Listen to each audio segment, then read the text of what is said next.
La planète sport vit une véritable révolution emportée par le tourbillon de la data, optimisation de la performance des sportifs, analyse en temps réel des stratégies de jeu, nouvelles interactions avec les supporters, l'e-sport, autant de nouveaux usages qu'offre le numérique. Bonjour à tous, vous êtes dans Virage Digital.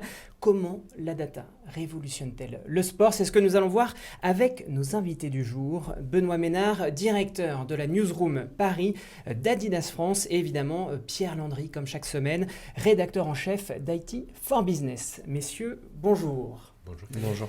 Alors, en fin d'émission, vous en avez l'habitude, nous accueillerons pour un pitch startup un dernier invité. Cette fois-ci, ce sera Fabien Cambournac, CEO de Gaminio, un développeur de jeux de sport sur mobile.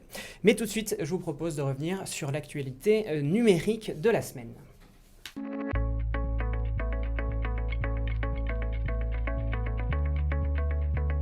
La société britannique Rolls-Royce, spécialiste de l'aéronautique et célèbre évidemment pour ses voitures de luxe, envisage d'autonomiser les cargos d'ici 2020.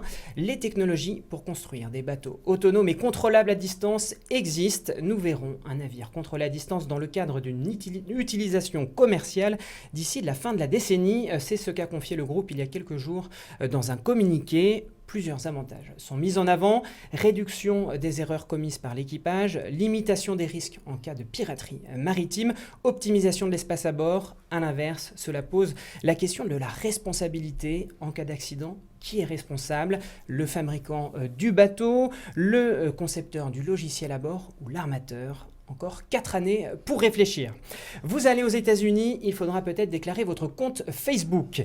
Et oui, les autorités fédérales américaines ont mis en consultation publique l'idée de demander aux étrangers qui souhaitent entrer sur le territoire américain le nom de leur identifiant sur le web.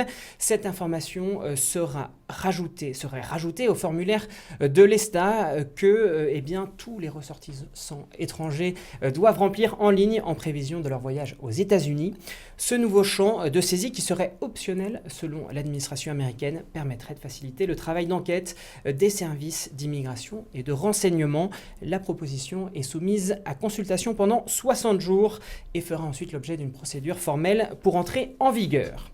Et puis une dernière information, clin d'œil à notre thématique du jour, puisqu'on va parler d'e-sport, se tient depuis le 24 juin la 9e édition du Mario Marathon, un événement de gaming caritatif annuel créé en 2008 à Lafayette, en Indiana, aux États-Unis. Chaque année, une famille joue au jeu emblématique de la saga Mario et récolte des dons pour l'association Child's Play, qui a pour but d'offrir des jeux vidéo aux enfants hospitalisés.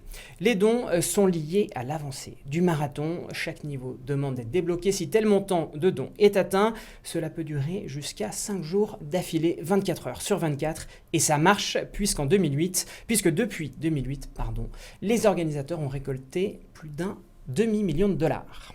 Voilà pour la revue de presse, c'est maintenant l'heure du débat.